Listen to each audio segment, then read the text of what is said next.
Já está. Mas queres começar já a gravar? Ou só quando começar já? Já está a gravar? Já. Já. Eu posso interromper. Pode pausar, pode pausar. Sim. Pode pausar, Alexandre.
Carmen está em mute.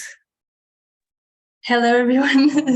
Thanks you all for being here today in this webinar. It's a pleasure to receive you all. This webinar, in this webinar, it will explain the course structure determination and how it will be organized and what will be the teaching methodologies that it will be used.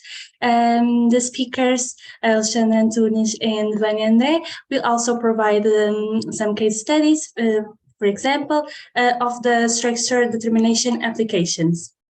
So about the speakers, Alexandre Antunes has a degree in chemistry and 19 years of R&D experience in the industry with unique skills of chemical toxicology and analytical techniques, such as mass spectrometry and NMR. Vânia André has an European PhD in chemistry and is currently doing a research dedicated to the development of antibiotic coordination networks to improve physicochemical properties and antimicrobial activities.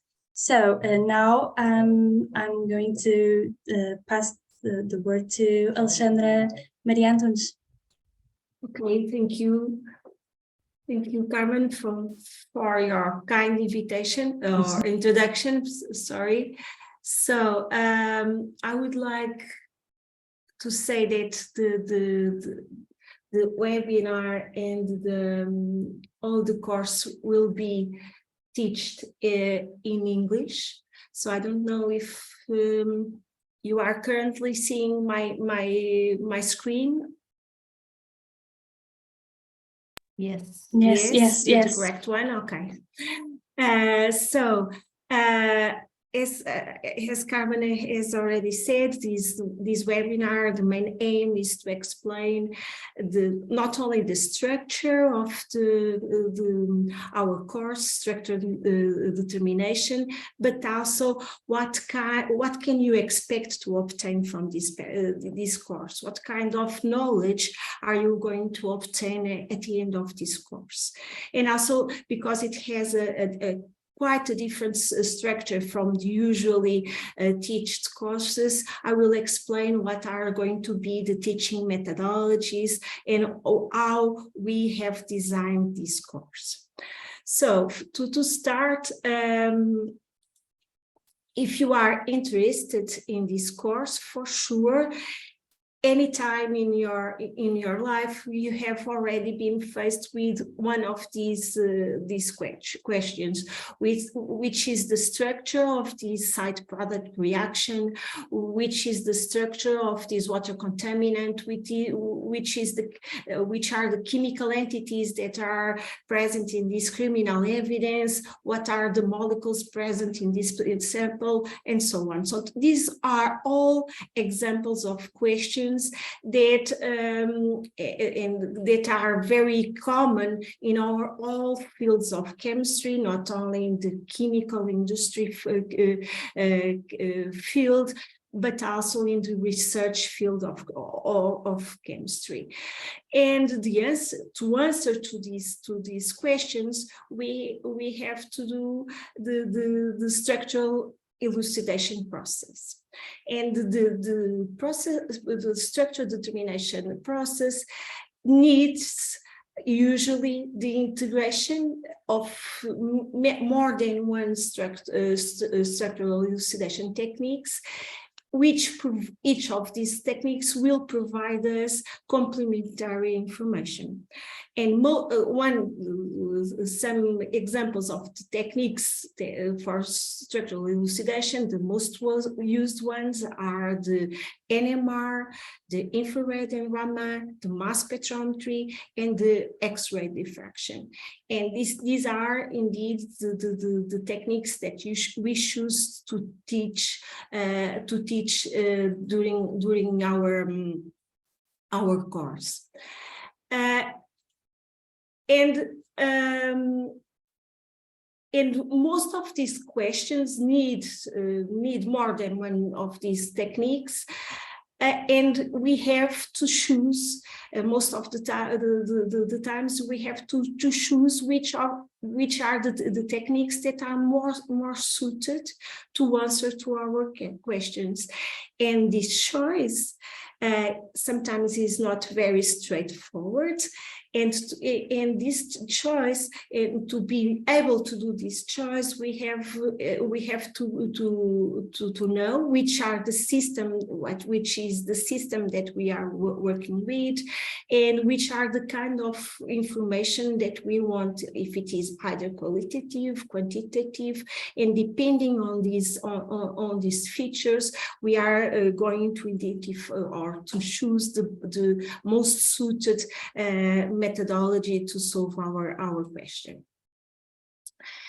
And to do this choice, we have to be aware which kind of information each of these techniques can provide us, and also which are the advantages and limitations of all these techniques. For instance, NMR can provide us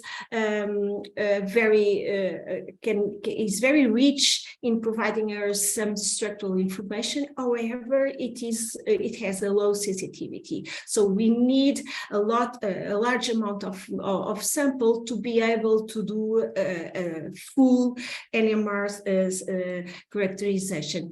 In the other hand, mass spectrometry is more limited in the structural information that can provide us, but is highly sensitive. So we can detect molecules by mass spectrometry in the nanomolar concentrations. The same for IR. The IR provides us the identification of some specific functional informational groups, and it's very sensitive, but that does not provide us the full picture, the full structure of the molecule. X-ray diffraction, on the other hand, it can be in powder or single crystal, and both of these techniques have different limitations and advantage. They both can provide us a lot of information, 3D information about our compounds, and are very sensitive. But for instance, a single crystal, to be able to do a single crystal, we have to have crystals. So all these techniques have advantages and some limitations, and we have to understand which kind of information can we get from each of them. It's also needed to have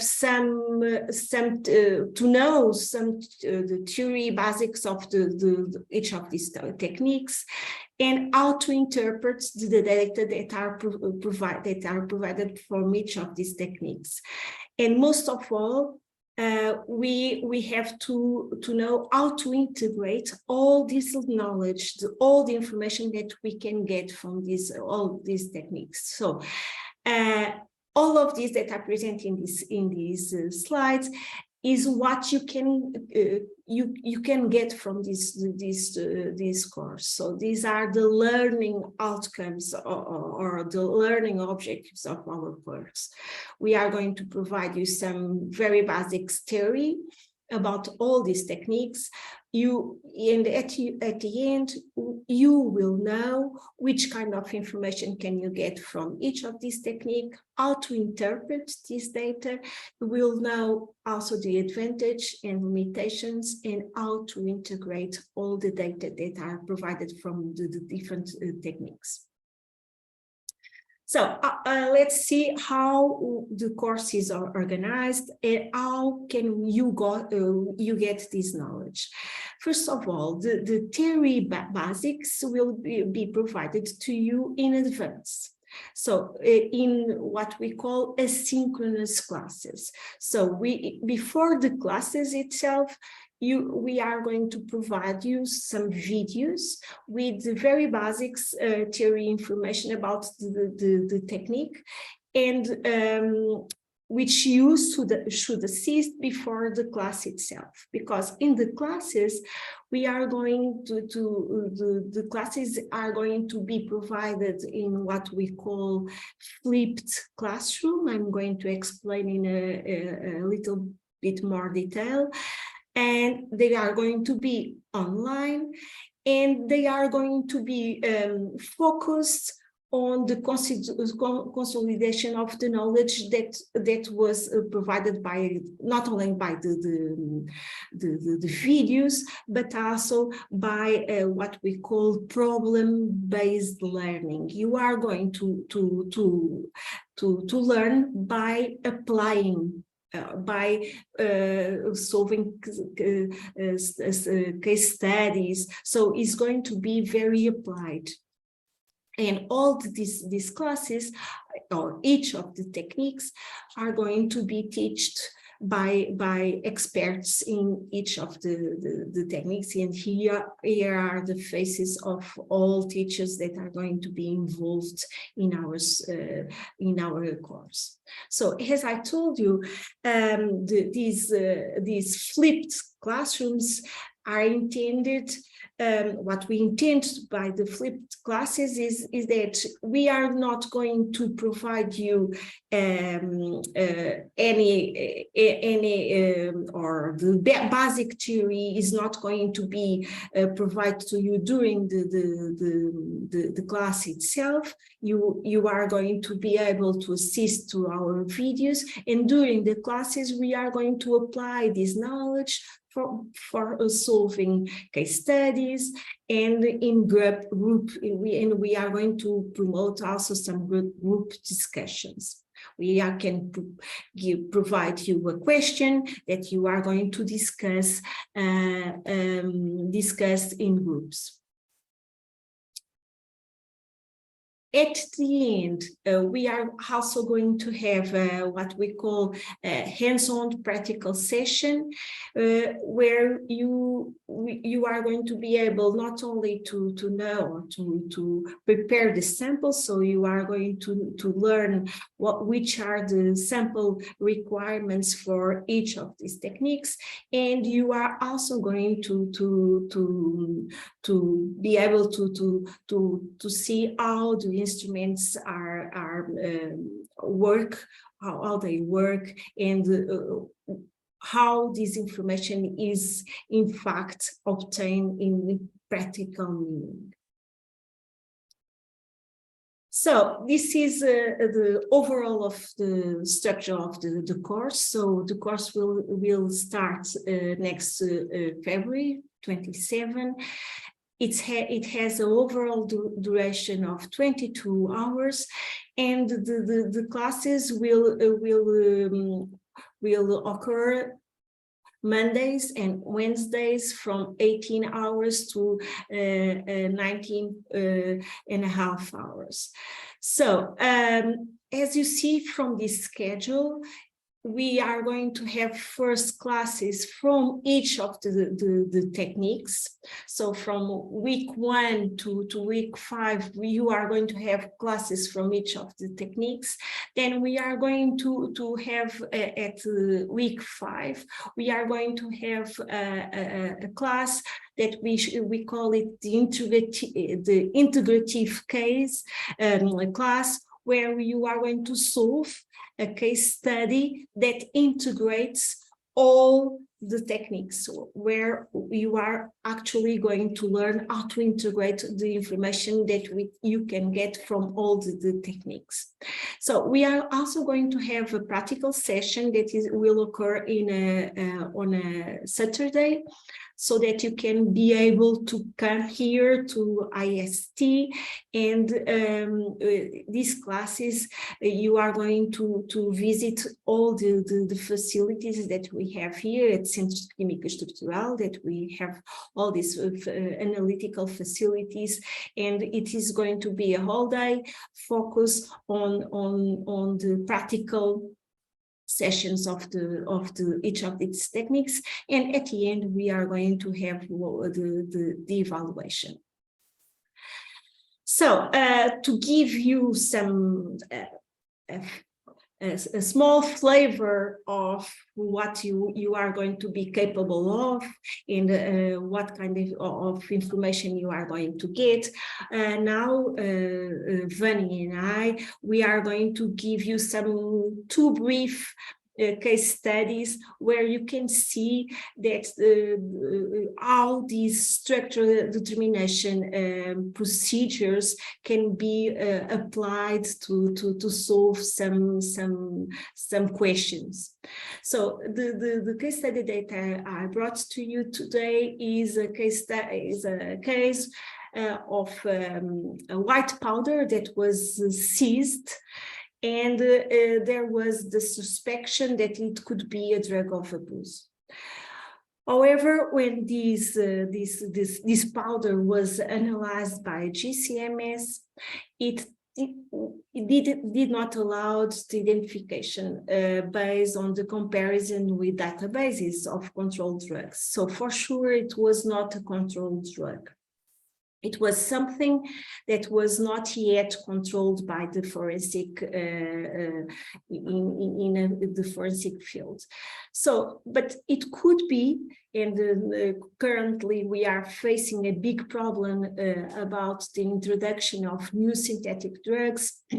What we call the new psychoactive substances, that are substances that are not yet considered drugs, but are introduced to the market to elude the forensic control.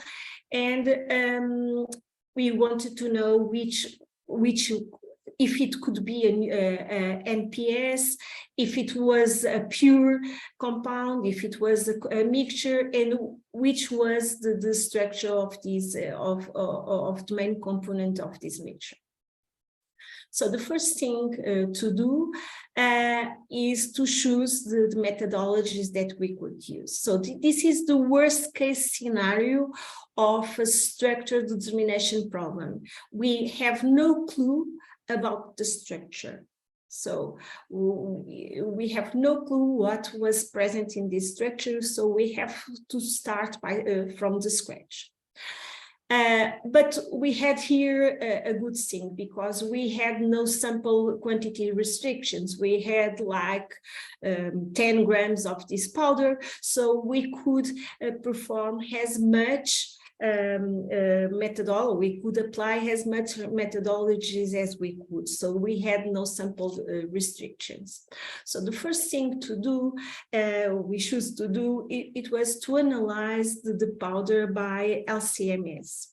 So LCMS is a methodology that couples the power of separation of the chromatography with the power of detection and the structural determination of the mass spectrometry. So the ionic chromatogram that we obtained suggests that at least we had two components in this mixture. And it suggested also that most probably we had a main component and a minor component.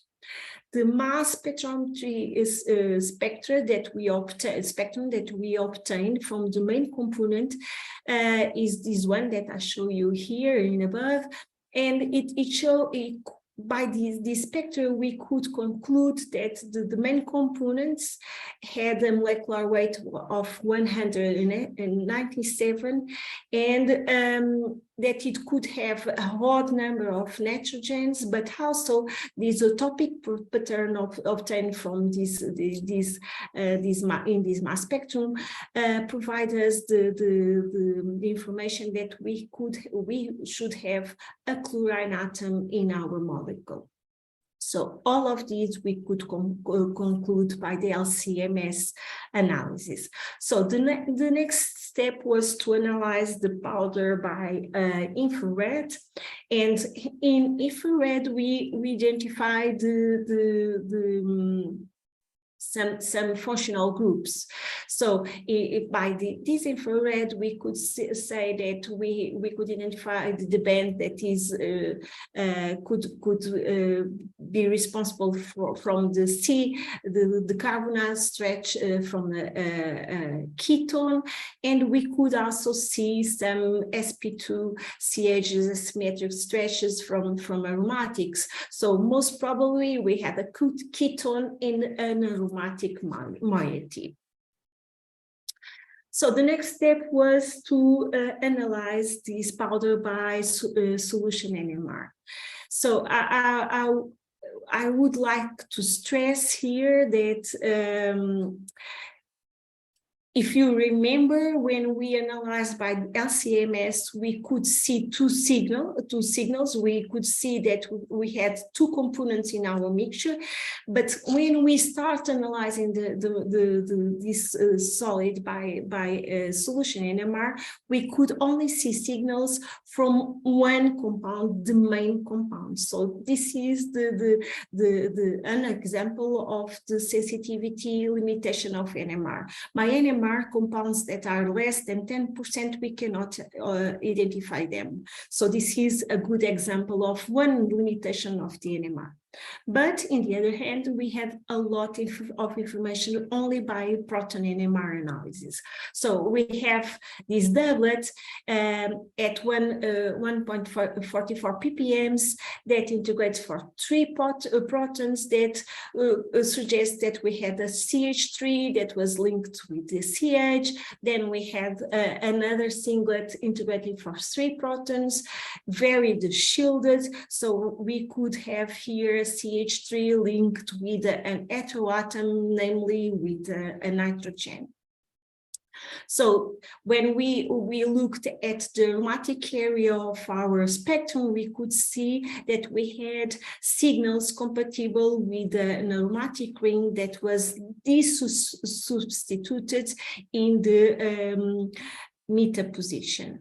And we could also see CH, the signal corresponding to a CH, a multiplet that could be responsible for this proton here that was in the neighborhood of a CH3 and the nitrogen linked with the other CH3.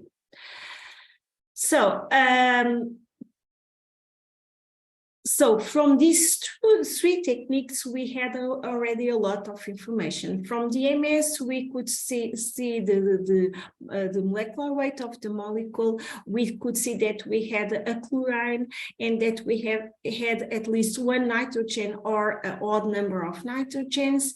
From the IR, we had a ketone and an aromatic ring. And from the NMR, we could identify right away this, the proton NMR, we could identify right away these two structure moieties. So to have the full picture of our molecule, we had to put all the pieces together, okay? And we could do this by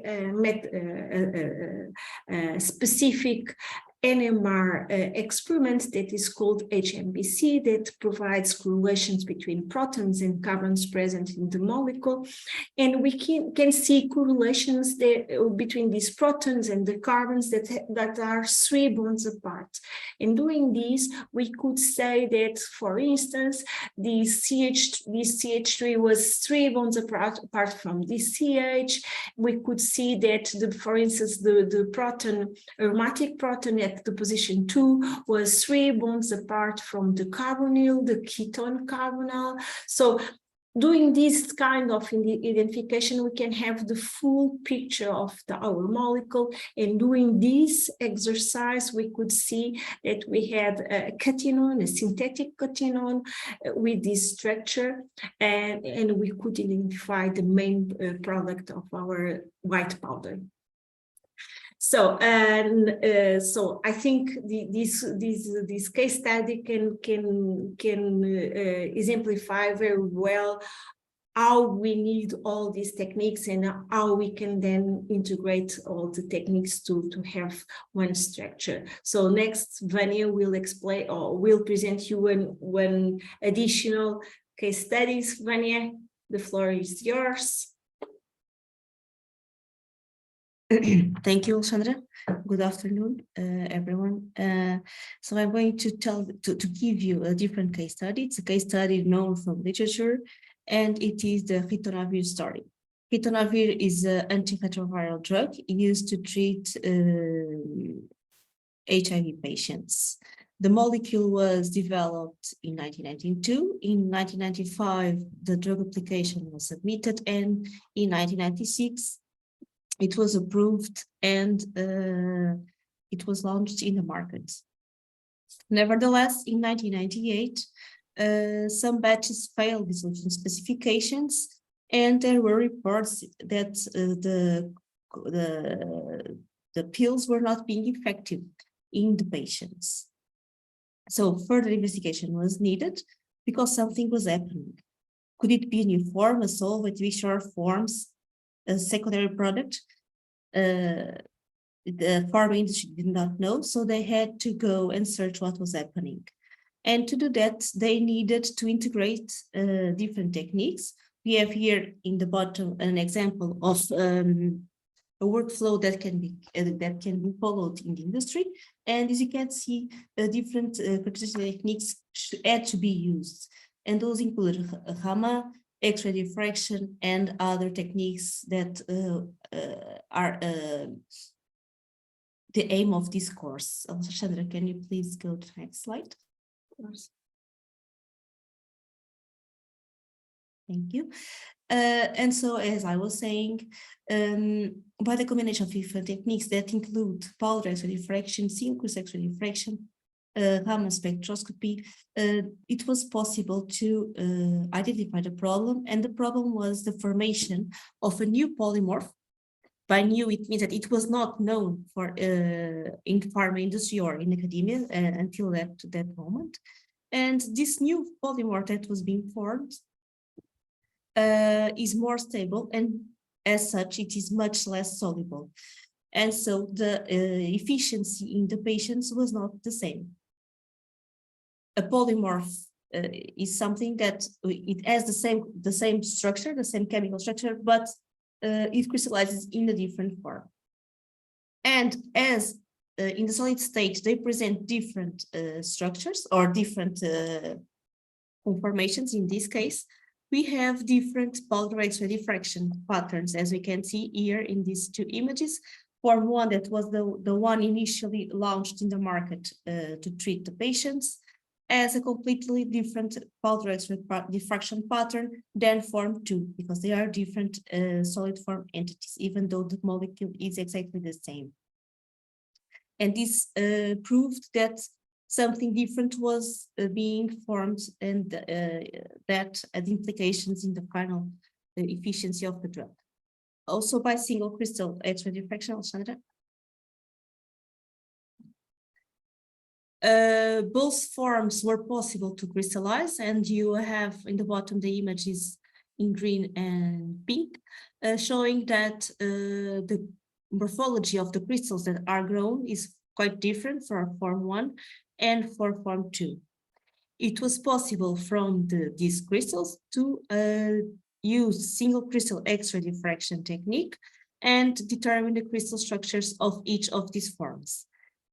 And here in these images, as you can see, the conformation of the molecules is different in both forms.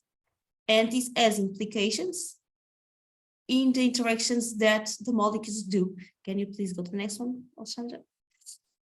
And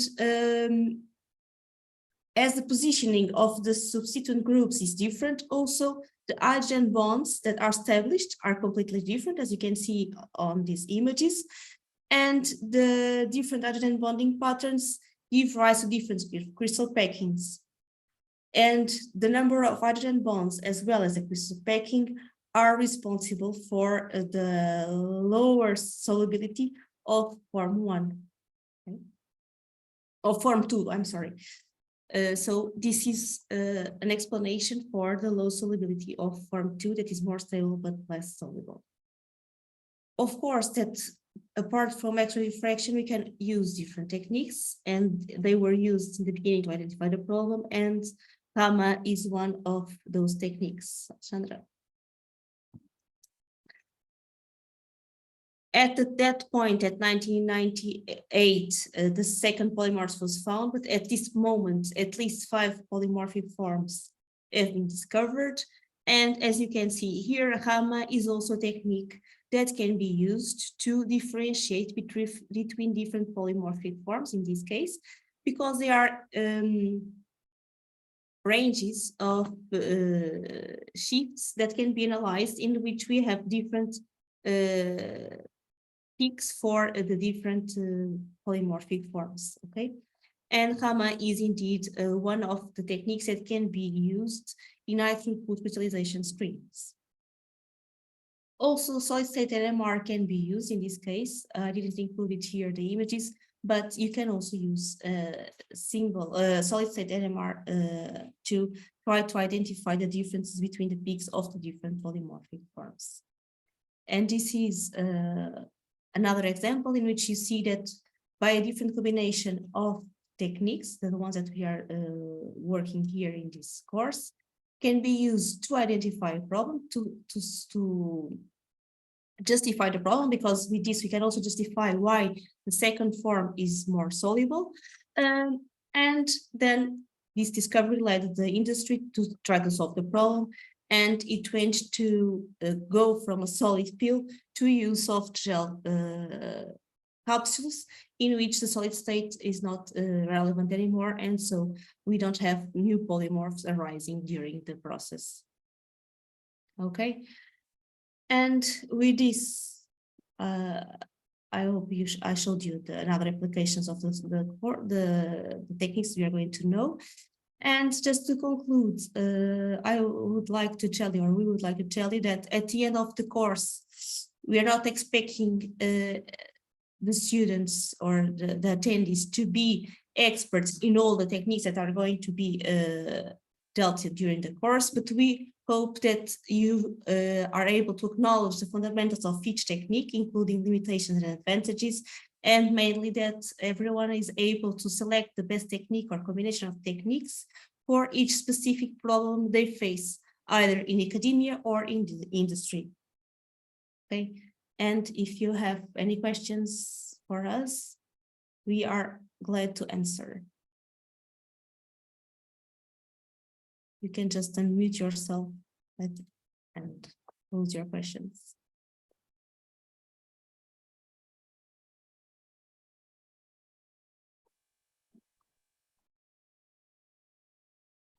So please don't be shy. If you have some questions, we are very glad to answer. O curso vai ser em inglês. The course is going to be in English. We have a question in the chat. Ah, okay.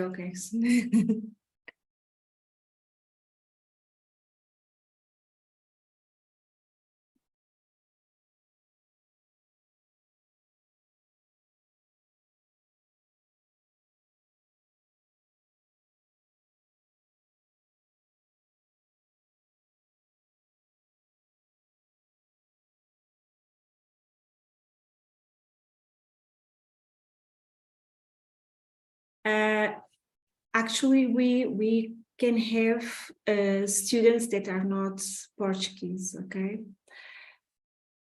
If we see that all our students are Portuguese, we can change the language. All the slides are prepared in English because usually we have students that are not Portuguese, do not speak Portuguese, okay? But if we see that some of you have some difficulties in speaking English, we can group form groups with other Portuguese, and I think in this way you can solve your problem.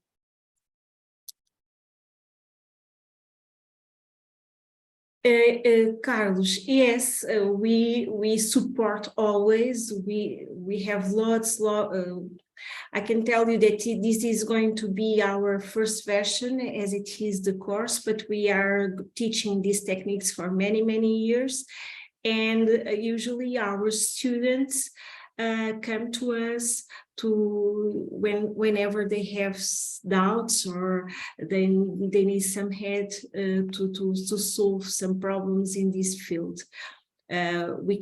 Sometimes we cannot solve the problems itself, but we can provide you some indication who can you contact, or which are the methodologies that you can use to solve your problem. And even though the school or the course is mostly online, by the end we have that Saturday that is in presential mode. So I think it's a good time if you have questions that you can pose us. And of course, we are always available by email or.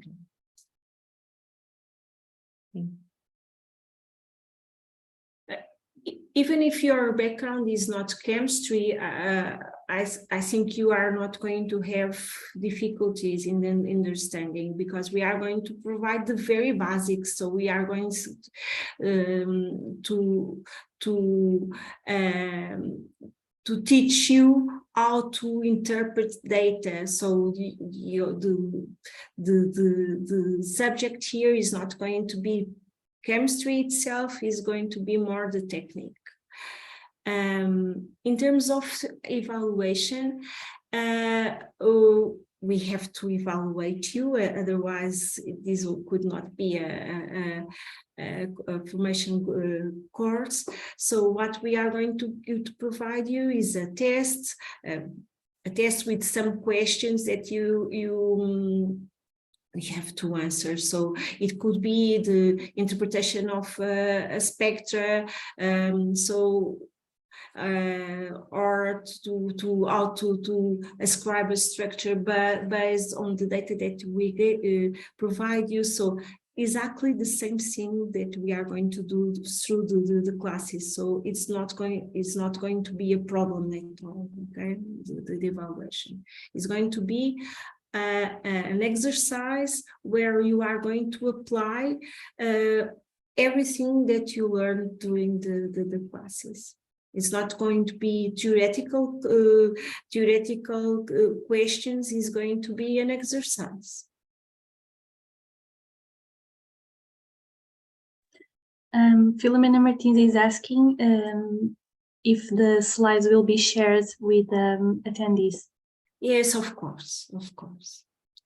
So we usually what we do, we in advance we share with you the videos with the basic concepts, the theoretical basic concepts, and before the classes we share with you the slides so that you can attend to the classes already seeing the slides. And but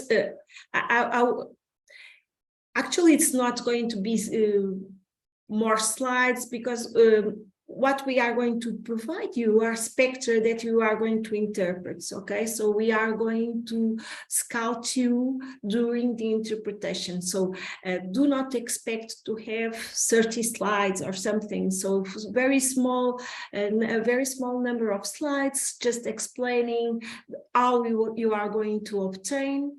Then we leave you.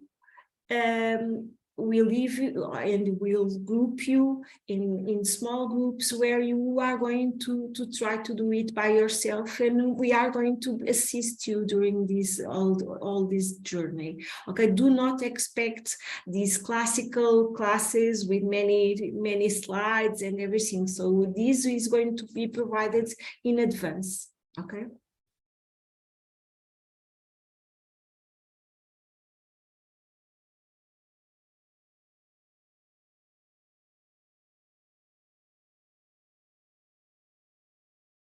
So, and I hope you.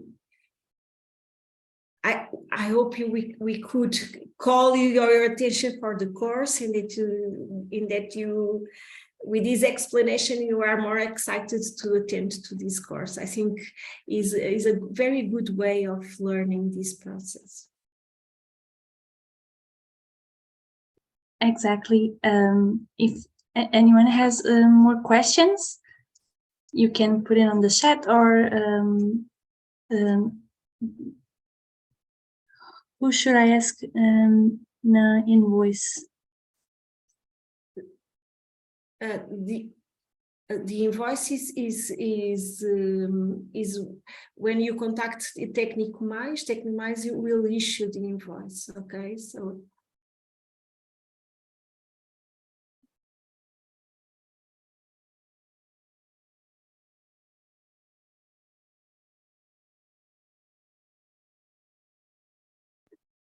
Okay. If anyone has no more questions, I would like to thank Professor Alexandra and Professor Vanya for all the explanation and the webinar, and thanks you all for coming and asking questions and participating in this webinar. Thank you all. Thank you. Thank you. After, we are going to publish the webinar on YouTube if you all want to reassist or something. Thank you.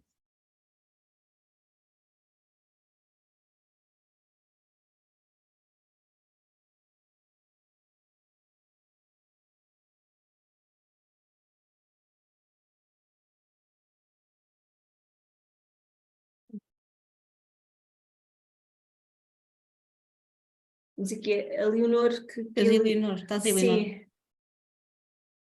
A Leonor também é. Ok, olá. Oi. Oi.